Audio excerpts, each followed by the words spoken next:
마라나타. 오늘도 여러분이 거룩한 주일 예배에 함께 하신 여러분에게 하나님의 은혜가 충만하기를 예수님의 이름으로 축복합니다. 마음이 가난한 이들을 위하여 쓴 책들이 이렇게 출판된 적이 있었습니다. 지금부터 한참 전 1981년도에 바바라 유르겐센이라고 하는 사람이 쓴 책인데요, 하나님은 내가 여기 있는 줄도 모르시겠지? 이렇게 되어 있습니다. 이 책은 젊은이들이 하나님에 관하여서, 그리고 하나님과 세계에 관하여서 묻는 질문들에 대하여서 하나님이 대답하시는 형식으로 이렇게 기록한 책입니다. 이 우주라는 게 너무 커서 우리가 살고 있는 이 지구란 보잘것없는 점 하나에 불과한 것 아닙니까? 내가 만들었다. 그리고 이 땅덩어리 위에 고물거리고 있는 수십억 인간들 속에서 저 같은 존재야말로 바닷가의 모래 한 알만큼도 중요하지 못한 것 아닙니까? 너는 내 자녀다. 그리고 제가 살게 된 이 시대 이전에 수세기에 걸쳐 살았던 수많은 사람들이 있었는데요, 나는 너를 내가 태어나기 전부터 알고 있었다. 그리고 제가 죽은 뒤에도 여전히 살게 될 수많은 사람들이 있을 것 아닙니까? 너는 나의 귀중한 것이야. 어떻게 하나님께서 저 같은 것에게 신경을 쓰실 시간이 있겠습니까? 아니, 제가 이렇게 여기 있다는 것을 아실 수나 있으시겠습니까? 내가 너를 만들었고 그러므로 너는 나의 자녀야. 너는 지금까지 살아온 그 누구도 못지않게 나에게 중요한 존재이다. 제가요? 그 진짜 정말입니까? 이렇게 질문합니다. 도무지 존재감이 없는 나 같은 것에 대하여서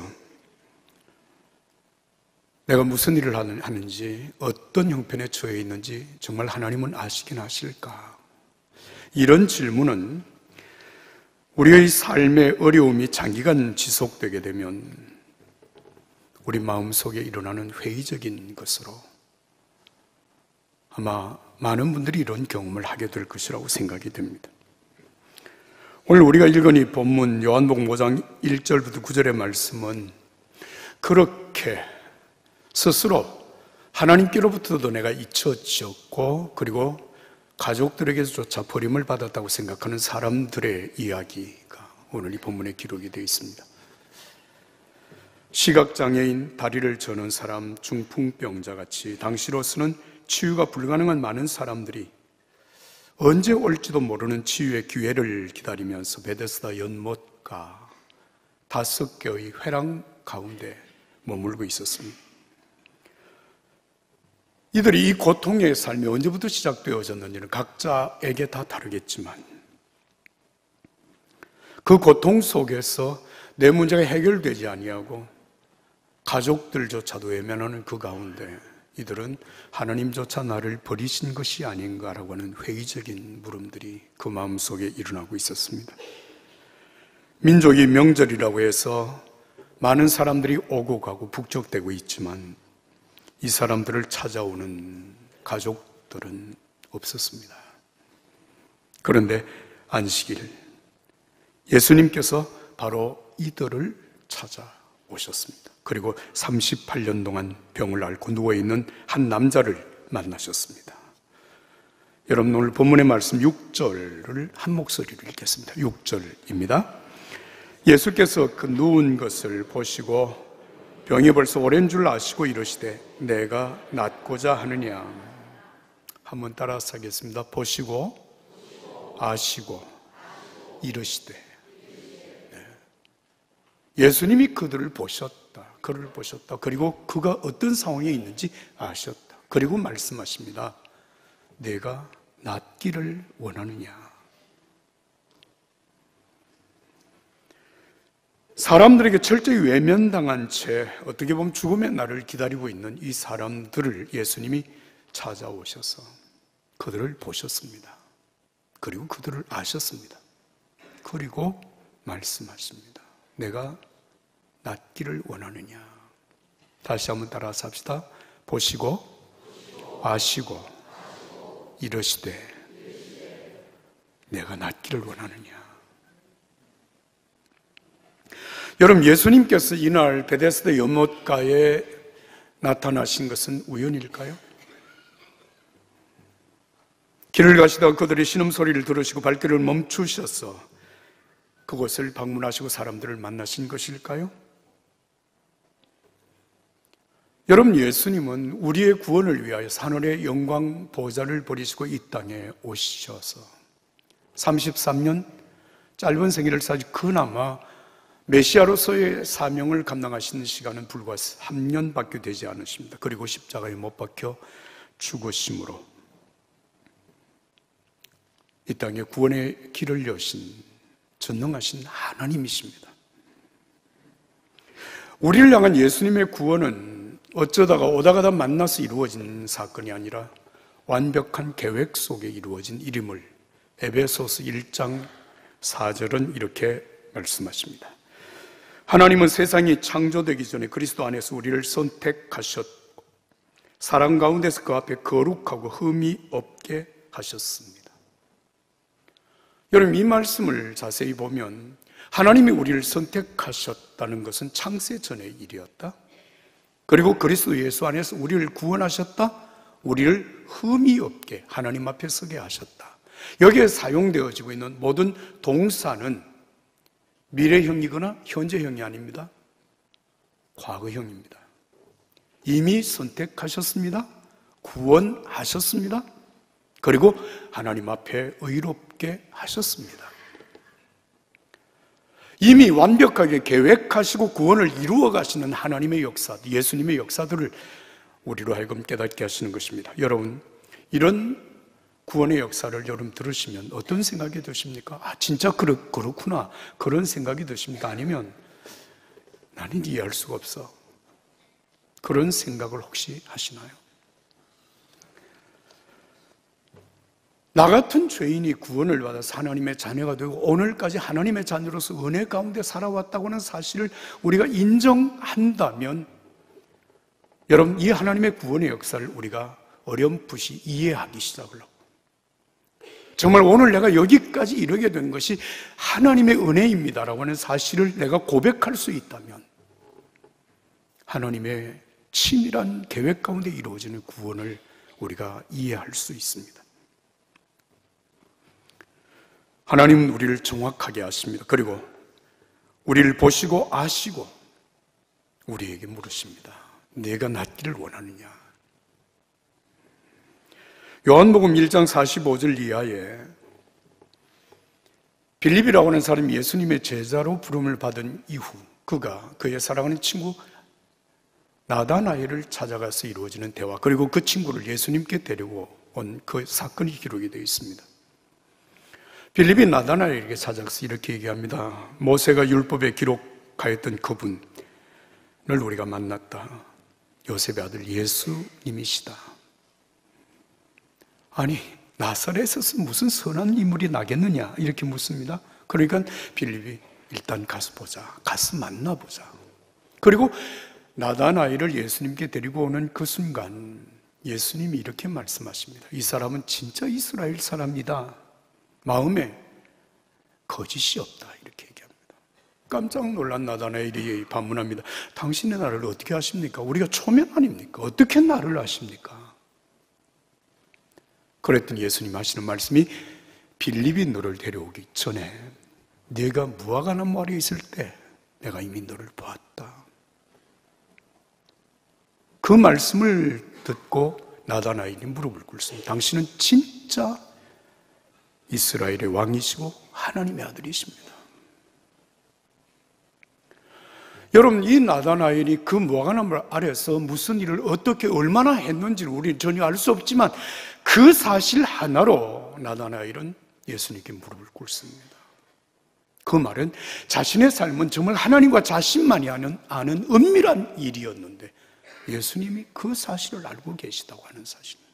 여러분, 예수님은 우리를 아십니다. 알고 계십니다.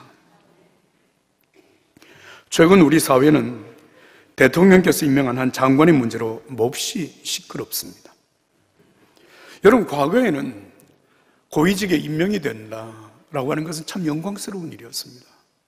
그런데 요즘은 임명이 되는 과정 속에서 내 자신의 모든 삶이 다 까발려진다고 하는 사실 때문에 사람들이 그 직위 자체를 꺼리고 있다는 사실들이 얘기가 됩니다. 참 우리가 살고 있는 이 세상이 참 많이 바뀌어졌습니다. 숨길 것이 하나도 없습니다. 제가 우리 교회 등록하신 분들에게 이렇게 질문을 해보는 때가 있습니다. 어떻게 저희 교회 등록을 하셨습니까? 그러면 목사님, 설교를 방송을 통해서 다 들어왔습니다, 이렇게 얘기합니다. 그런데 설교를 들었다고 해서 우리 교회 바로 와서 등록을 하시는 분들은 사실 그렇게 많지 아니하고 이분들이 다 교회를 다 돌아보시고 그리고 여기 와서 등록을 하세요. 그러니까 교회와 최유 목사가 선택되는 거예요. 무슨 얘기인지 아십니까? 그분들에게 제가 선택받는 겁니다. 종교교회가 선택을 받는 거예요. 지금 여러분 홈페이지 들어가면 다 알게 돼요. 교회가 어떤 교회인지 다 알게 됩니다. 제가 여러 예전에 아내와 함께 중국에 있는 장가게라고 하는 곳을 간 적이 있었습니다. 여름이었는데요. 그 장가게에는 천계단이라고 하는 곳이 있습니다. 그 말은 이 땅에서 올라가는 계단이 1000개의 계단이 있다는 얘기인데요. 그게 거의 가파르게 아마 한 45도 정도 될까요? 그냥 곧장 이렇게 1000개의 계단이 펼쳐져 있습니다. 여름에 1000개 계단을 올라가는 땀을 빨리 흘리고 올라가서 아내와 함께 그늘에 앉아 쉬고 있는데 어떤 분이 반갑게 다가오시는 거예요. 그러면서 하시는 말씀이 종교교회 목사님 맞으시죠? 목사님 여기서 뵙게 돼서 너무 반갑습니다. 제가 기억을 다 동원해서 이분이 우리 교회 교인이신가 알아보려고 아무리 노력해도 기억에 떠오르지 않습니다. 그런데 이분이 저를 종교교회 목사인 것을 아는 것을 보니까 교인인 것은 분명하시다. 어느 교회 교인인지 모르지만. 그래서 제가 더 물었습니다. 혹시 교회 다니십니까? 어느 교회 다니십니까? 이렇게 물었더니 목사님 저는요 서대문에 있는 어떤 교회 집사님이라는 거예요. 내가 어떻게 합니까? 근데 그분은 저를 너무 잘 아신다는 거예요. 사랑하는 여러분, 저는 그 일이 있구나. 물론 그전에도 제가 생각을 하고 살아왔지만 그분이 그 만남을 저와 같이 이렇게 갖고 난 다음에 제 마음속에 한 가지 결심을 하고 사는 것이 있습니다. 내가 어디를 가든지 무슨 일을 하든지 하나님이 나를 아시는 것은 당연하지만 사람들도 나를 알아보는구나. 나를 아는 척하지 않는 것은 몰랐어가 아니라 그냥 아는 척 하려니까 그냥 번거롭고 귀찮고 그렇게 미안하고 이러니까 아는 척을 하지 않을 뿐이지 그들이 나를 알고 있다는 사실을 생각합니다. 어떻게 생각하면 굉장히 불편하지 않겠습니까? 그러나 저는 불편하다고 생각하지 아니하고 내가 하나님 앞에서 사람 앞에서 투명하게 살 수 있는 은혜의 계기가 된다고 생각을 합니다. 시편 139편 2절과 3절 말씀입니다. 내가 앉고 서는 것을 아시고 멀리에서 내 생각을 아십니다. 주께서 내가 길을 다니는 것과 내가 눕는 것을 아시니 내가 하는 모든 일을 사사치 알고 계십니다. 이사야 49장 14절부터 16절의 말씀입니다. 오직 시온이 이르기를 여호와께서 나를 버리시며 주께서 나를 잊으셨다 하였거니와 여인이 어찌 그 젖먹는 자식을 잊겠으며 자기 태에서 난 아들을 긍휼히 여기지 않겠느냐. 그들은 혹시 잊을지라도 나는 너를 잊지 아니할 것이라. 내가 너를 내 손바닥에 새겼고 너의 성벽이 항상 내 앞에 있나니라고 했습니다. 마태복음 10장 30절과 31절 예수님이 하신 말씀입니다. 하나님은 너희 머리카락 수까지도 다 세고 계시다. 그러므로 두려워하지 말라. 너희는 많은 참새보다 더 귀하니라. 할렐루야. 네. 하나님 내가 여기 있는 것을 모르시겠지? 그건 내 생각이고 하나님은 아신다. 우리가 즐겨 부르던 복음성가가 있습니다. 나의 은총을 입으니요 너를 아노라. 너의 이름을 내가 아노라. 나의 사랑을 받으니요 함께 가노라. 내가 친히 함께 가노라.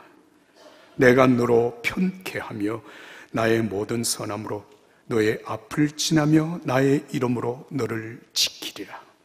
나의 은총을 입으니요 나의 사랑을 받으니요 내가 너를 축복하노라.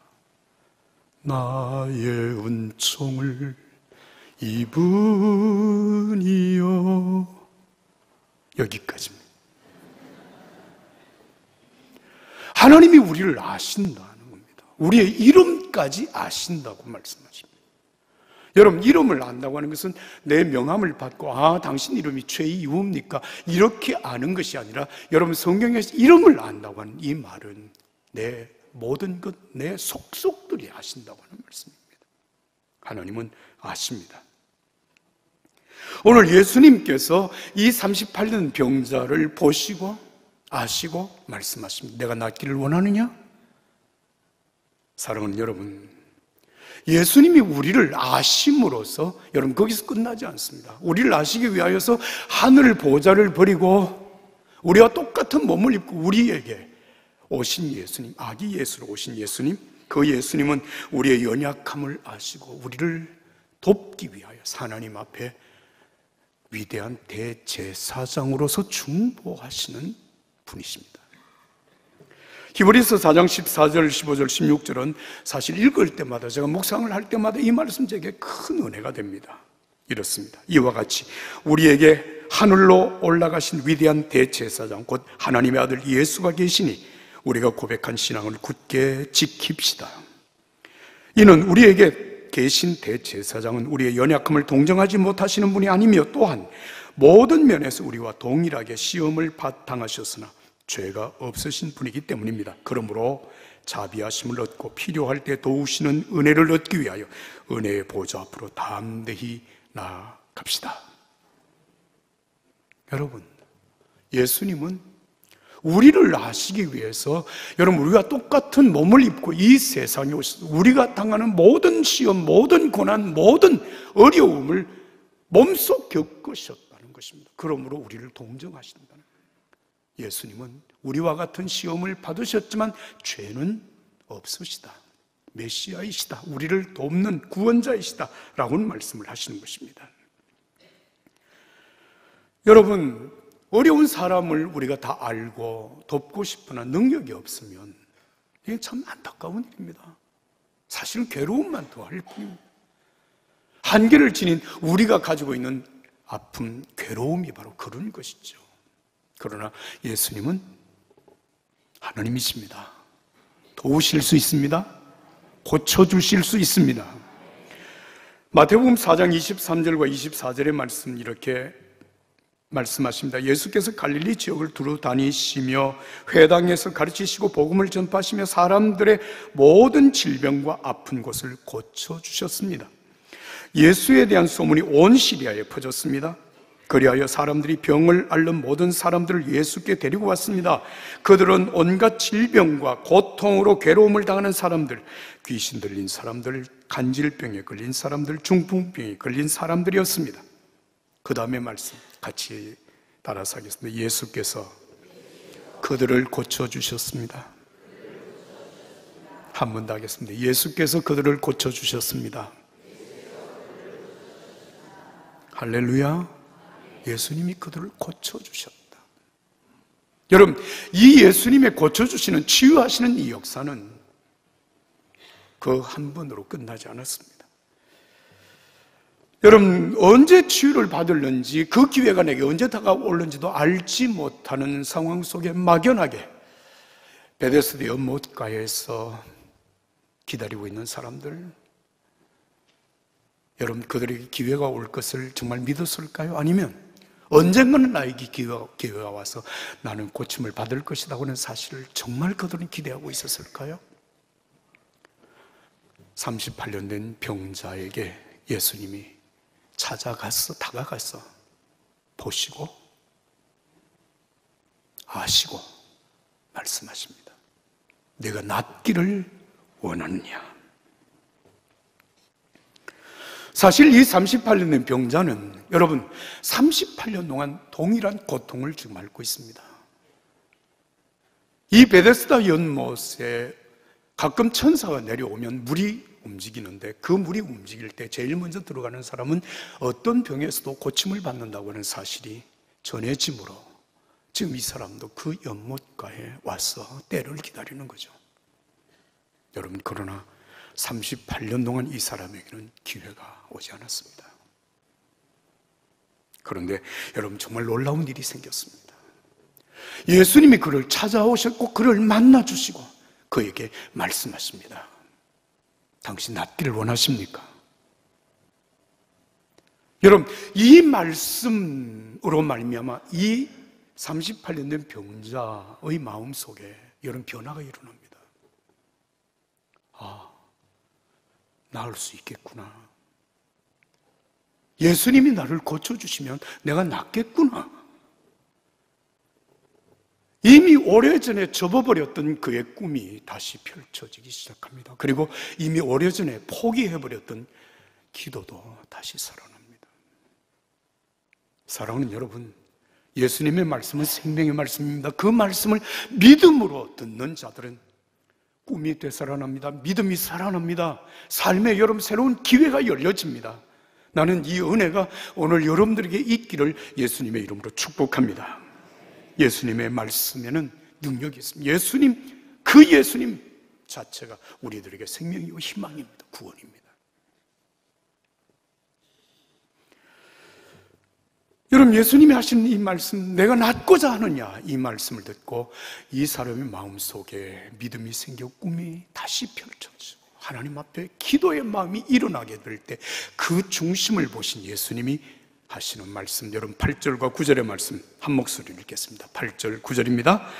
예수께서 이르시되 일어나 내 자리를 들고 걸어가라 하시니 그 사람이 곧 나아서 자리를 들고 걸어가니라. 이 나른한 시기리니. 할렐루야. 여러분, 이 8절과 9절의 말씀을 여러분들이 깊이 살펴보시면 놀라운 사실을 알게 됩니다. 이 38년 된 이 병자가 자기가 낫기를 위해서 한 일이 무엇입니까? 뭘 했습니까? 예수님에 관한 소문을 들어보니까 예수님을 만나면 어떤 병도 고침을 받을 수 있겠다. 그 소문을 듣고 이 사람이 예수님을 찾아갔습니까? 아닙니다. 예수님이 찾아오셨습니다.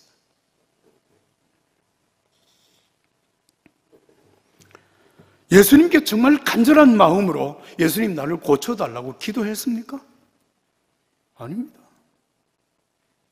그는 단순히 예수님께서 하시는 말씀, 내가 낫고자 하느냐 라고 하는 이 말씀을 듣는 순간에 마음속에 믿음이 생깁니다. 꿈이 생깁니다.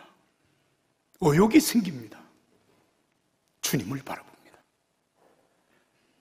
예수님께서 그 다음 하신 8절과 9절의 말씀은 바로 그 사람의 중심을 보시고 말씀하신 것입니다. 내 자리를 들고 걸어가라. 내 자리를 들고 걸어가라. 여러분, 그 다음의 말씀 무엇입니까? 곧 나아서 자리를 들고 걸어가니라. 할렐루야.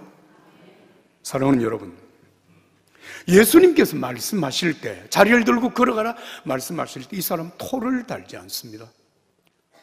아유, 예수님, 내가 그렇게 할 수 있었으면 벌써 나았습니다. 이렇게 얘기하지 않습니다.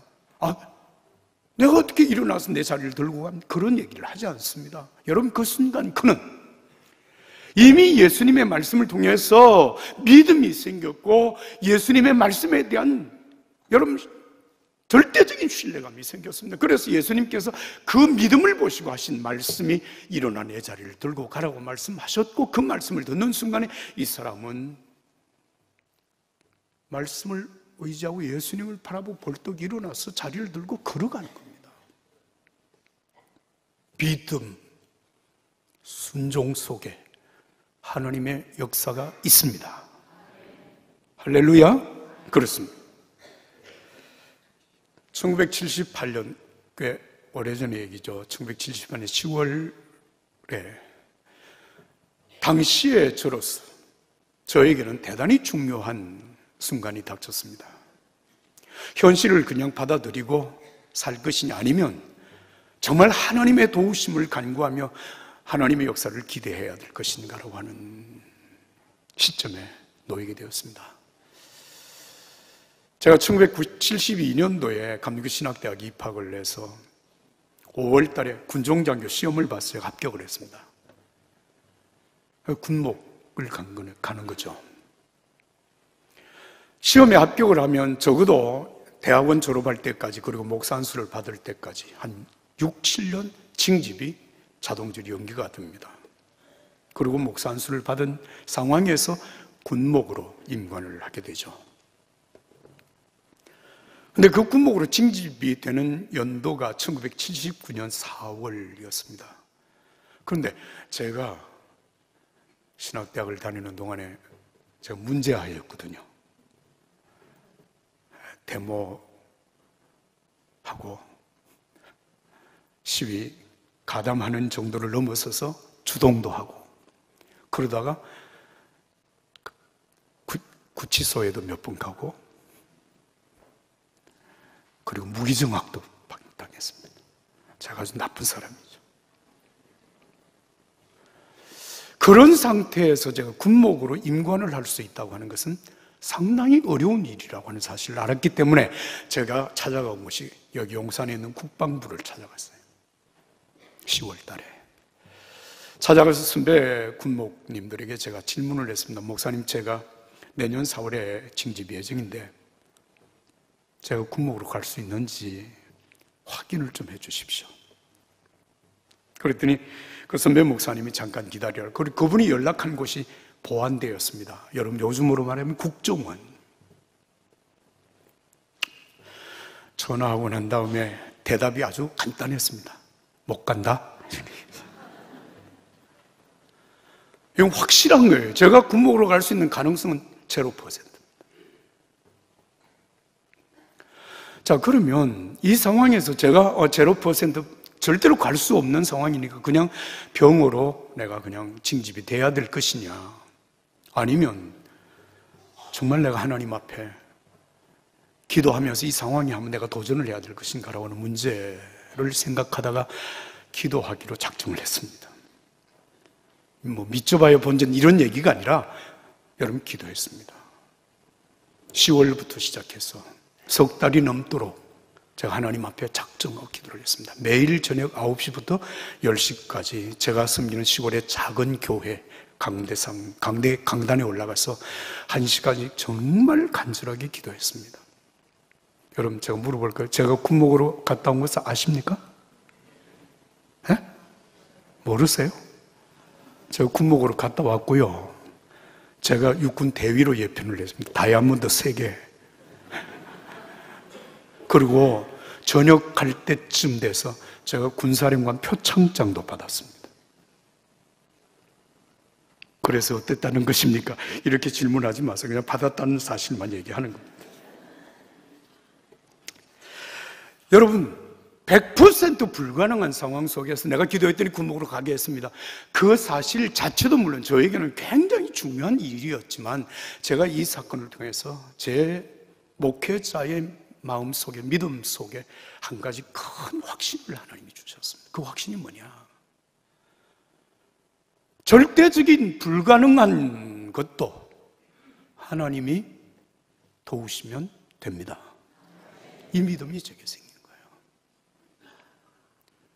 가능성이 얼마만큼 있기 때문에 된다 안 된다라고 생각하는 것이 아니라, 가능성이 전혀 없어도 하나님이 하시면 됩니다.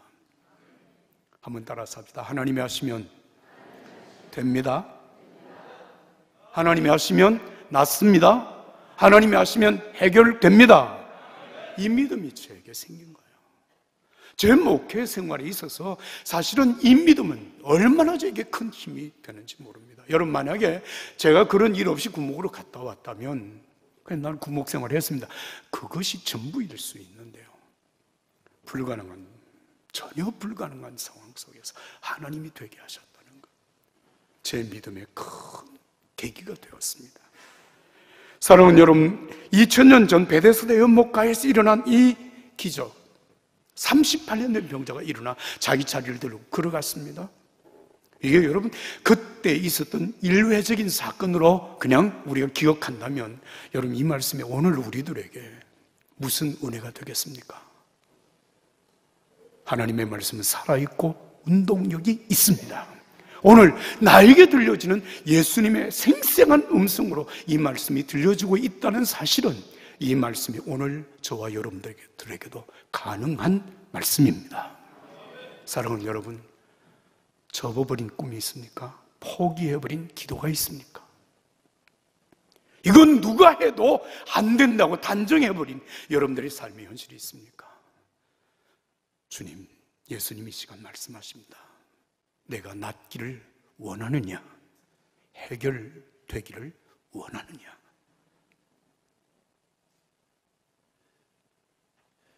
오늘 이 말씀이 여러분들 개인과 가정과 삶 속에 경험되는 살아있는 주님의 말씀이 되기를 예수의 이름으로 축복합니다.